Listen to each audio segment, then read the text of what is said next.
Kasrkin weren't appearing in any list, but are now dominating top placing guard lists. What makes them so strong and how do you play them? My name is Joshua Joushi Howard, and welcome to episode 1 of Officer Training School, where we go over how to use Kasrkin. In today's lesson, we're going to be going over how to use Kasrkin. Can you give them double orders?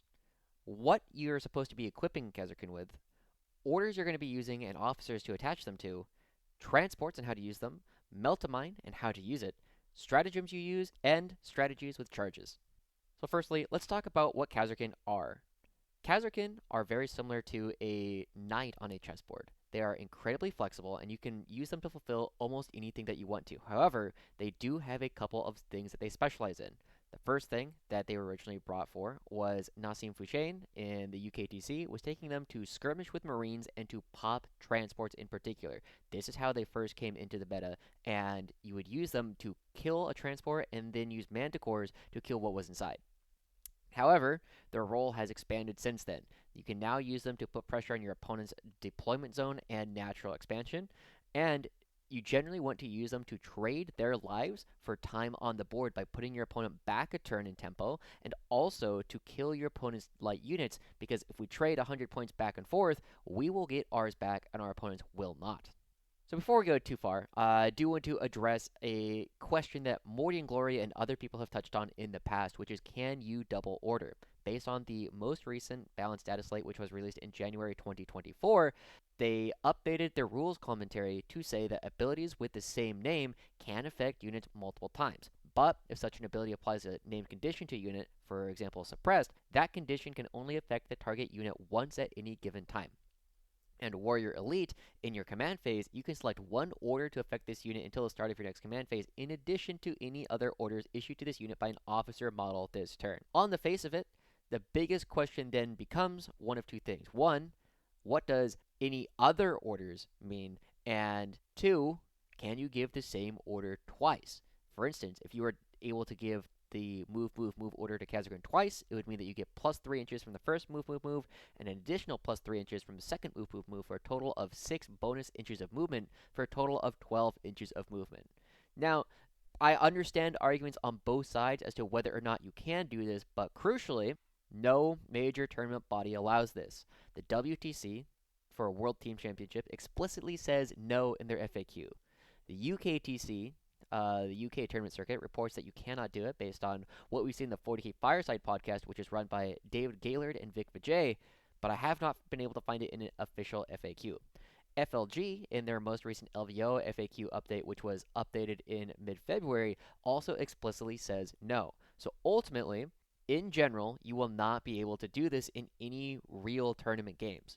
However, as always, ask your TO what their ruling is, and if you're playing friendly games at home, ask your opponent and come to a consensus before the game starts. Now, how do you equip Kasrkin?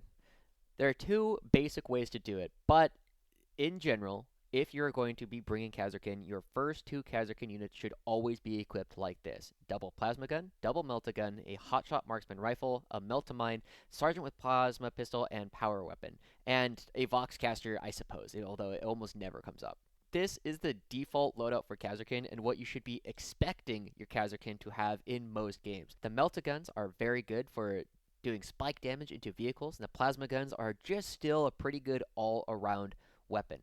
The Hotshot Marksman Rifle is incredibly inconsistent, but when all you're giving up for it is a lasgun, it is still worthwhile to pick up. And of course, you want to equip your sergeant with the best weapons that they have available to them. So there's no reason not to take a plasma pistol and a power weapon. However, there is one alternative build which does see some play. I'm a big fan of taking this, and there are some people, I believe David Gaylord has expressed interest in this one as your third unit of Kasrkin. It is absolutely fine to take your third unit of Kasrkin as your first two, but sometimes you do want to give the third unit double plasma gun, double hotshot volley gun, and then the rest of the goodies. The big reason why you would consider doing this is one, this unit is threatening from coming in from strategic reserves. You will generally hold this unit off the board to start the game, and it will come in to do a couple of different jobs. The first one is you're going to be using it to kill lone op characters and units. You do not want to try and flip a Melta gun trying to kill something that has a lot of wounds. You would rather drown them in shots, drown them in saves, and this will do more damage on average to the targets that generally have lone operative. Additionally, it is better at clearing off cultists and Sisters of Silence and other little idiots that you will put on a home objective, and this will allow you to deny some primary from your opponents some of the time. Is it a better unit than the default loadout? No, but it does provide a slightly different tool that will come up from time to time and isn't significantly worse than the default unit at doing a lot of the other things that you would want Kasrkin to do anyway. Now, what orders and officers do you want to be giving to the Kasrkin? The first one, and by far your go-to, should be the move, move, move order. In general, one of the best things that you can do as a guard player is understand that the best order that you can give your infantry is almost never take aim. It is almost always move, move, move. +3 normal move is a 50% increase on our move and also gets us 3 inches shorter than most armies' bikes. That means that our infantry is incredibly fast compared to most units. It allows you to get into rapid fire range and still shoot. You can improve your odds of making a charge, and in general, Kasrkin, after they die, will oftentimes be coming in from the board in order to clear out something small here or there. This allows you to rapidly reposition your army and actually makes Guard one of the more mobile armies in the game. And Kasrkin, because they can give this order to themselves, are no longer required to come in always the most optimal spots, whereas, say, a Space Marine Tactical Squad or something equivalent would have to spend more time moving from one part of the board to the other. The other order that you are going to be giving to your Kasrkin a lot is first rank fire, second rank fire. By default, you're going to be using this every turn when you come in from strategic reserves on your own turn, just because it is your best order into a majority of targets. And crucially, because you're coming in 9 inches away from things, the Melta 2 rule on your Melta guns does not come up. You cannot throw a grenade. You cannot use a Melta Mine unless you land a charge. So you will get more consistent damage from this than you will with take aim into most targets.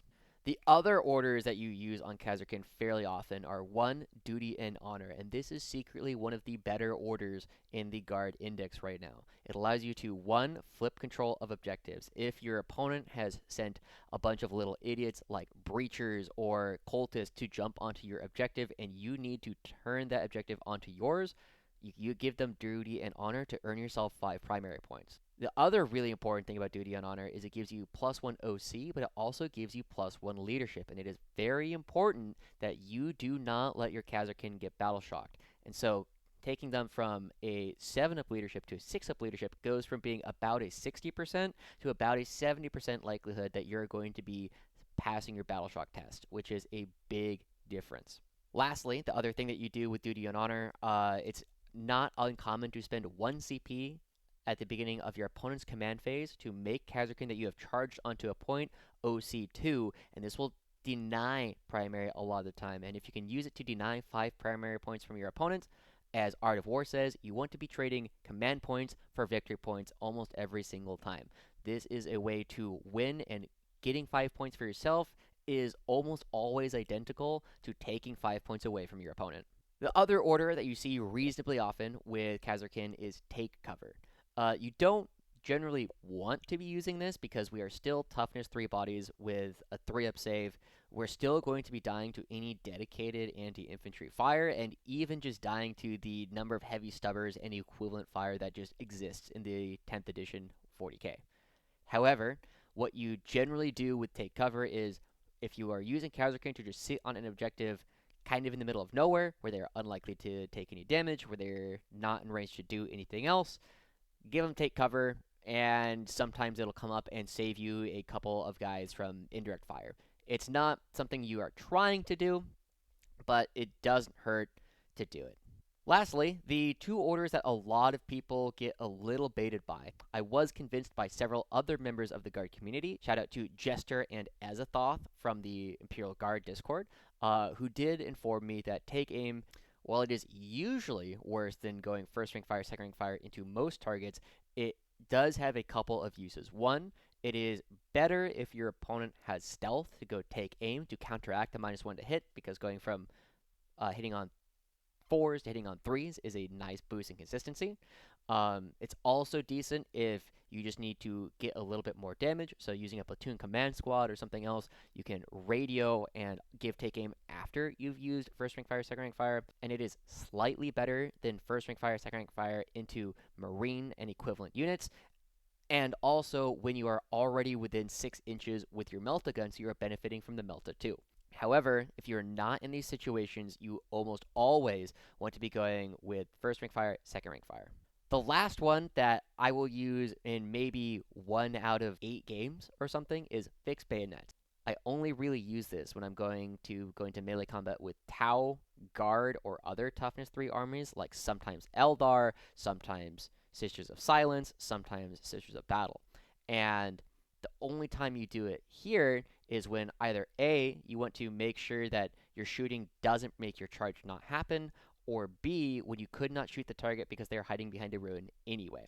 However, even then, it is usually better to make the charge more likely to happen by ordering move, move, move on your Kasrkin and getting the 3 inches closer so that the charge does happen. Because charging is so binary in 40k, you either make it or you do not, it is way more important that you land the charge than it is that you do a little bit more damage when you actually get in.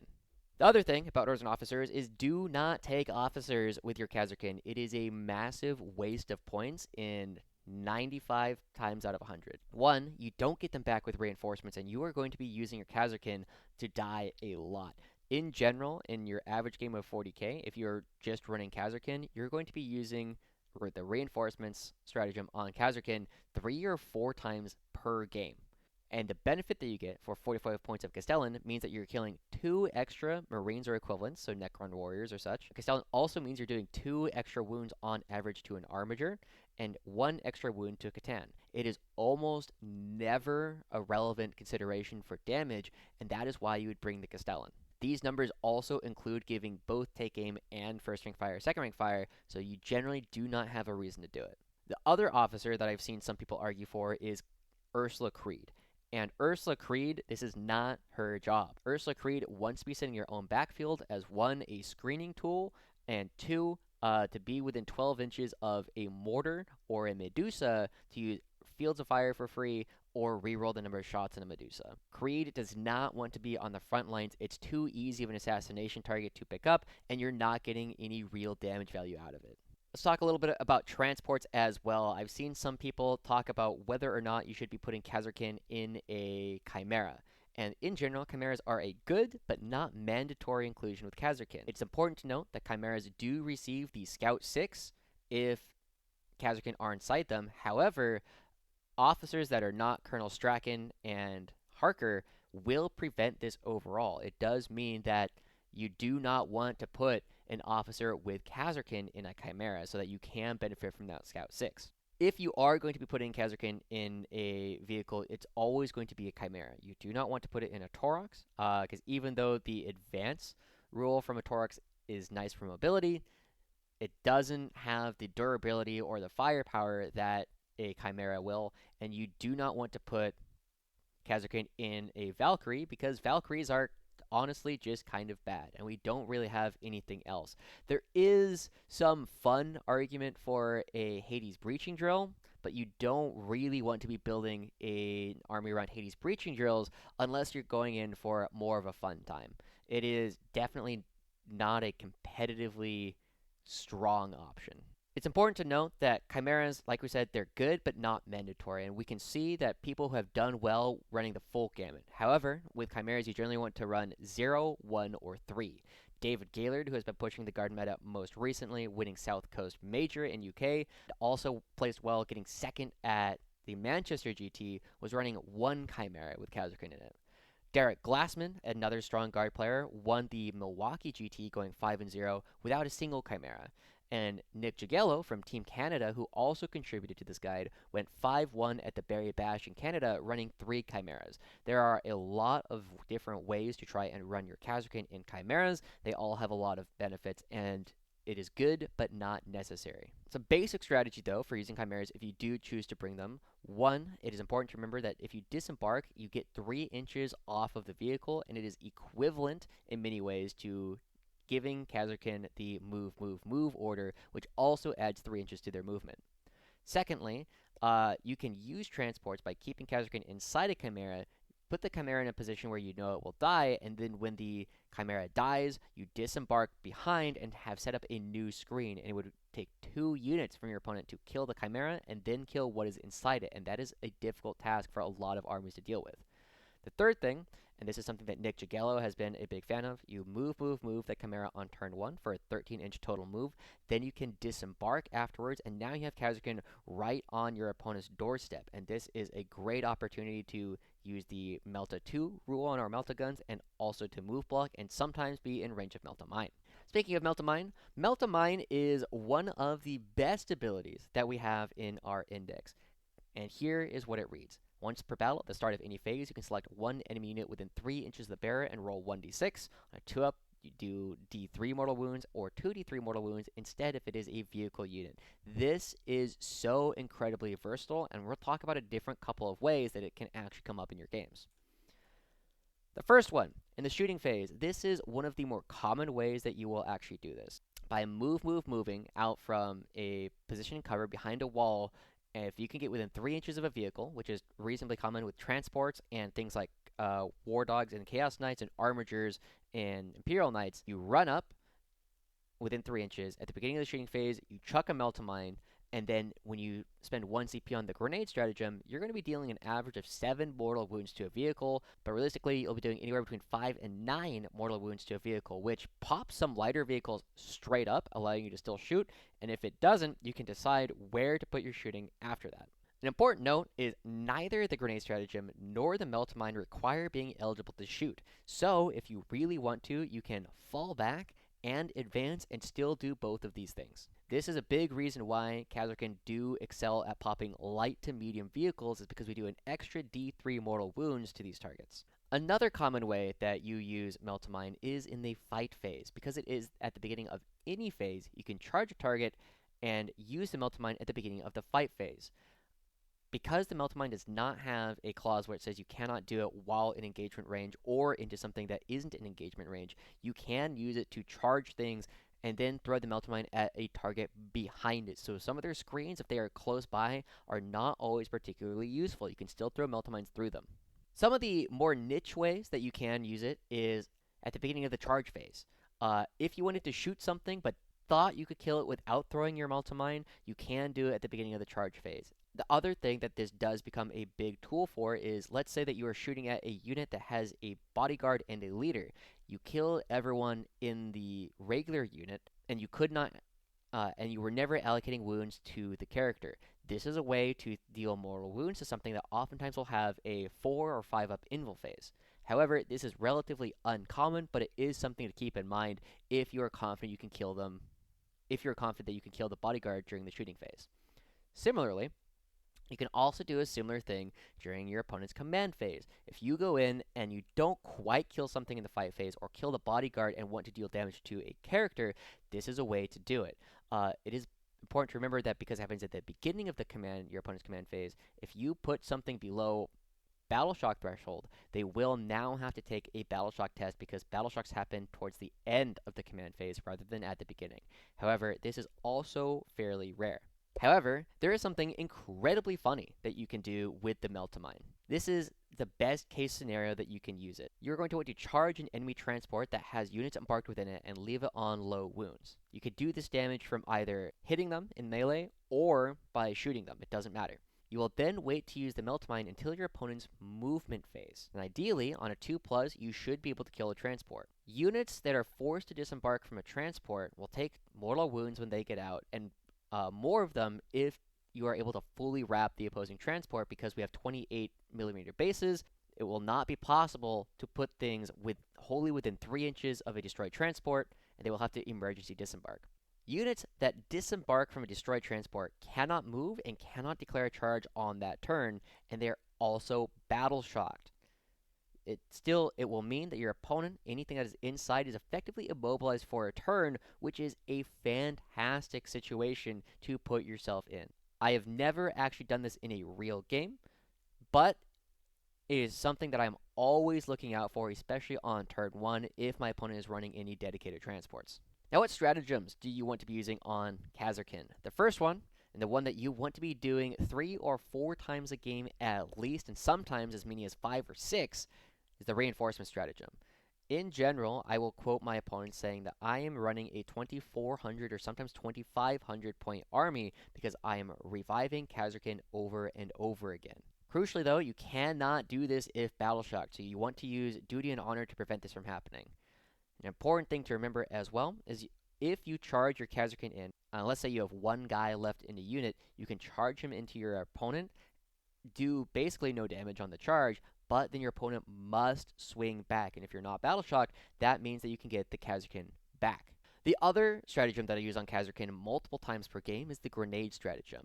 Generally pretty good. You roll 6d6, and for every 4 plus, you'll do 1 mortal wound, meaning on average, you're going to be doing 3 or 4 mortal wounds to your opponent, which is not bad, especially into targets that have an invulnerable save. It has an 8-inch range, and neither you nor your opponent can be engaged, but you can do it after advancing or falling back. You simply cannot do it after you have already shot. Into most hard targets, like anything with an invul save, you're going to be doing roughly 50 to 100% more damage with Kasrkin throwing a grenade than not doing it. And so it becomes a very good way to boost your damage to important targets. A couple other ones that do come up from time to time is the rapid ingress stratagem.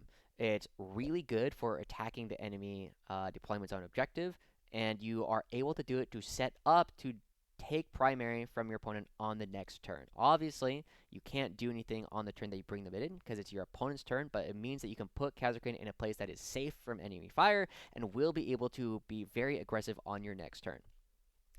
It's something that you always want to keep in mind doing, but you don't necessarily want to over-index into it. It is a good stratagem, but you aren't necessarily going to be making plans around it in every single one of your games. So when it does come up, it can be game-changing.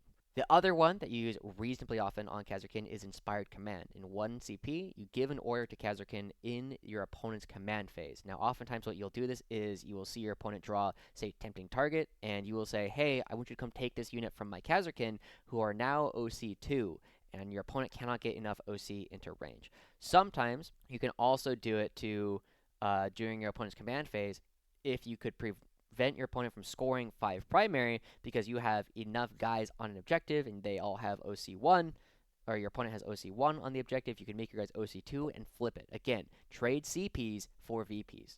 The one other really niche, but will sometimes come up stratagem that you can sometimes use is go to ground.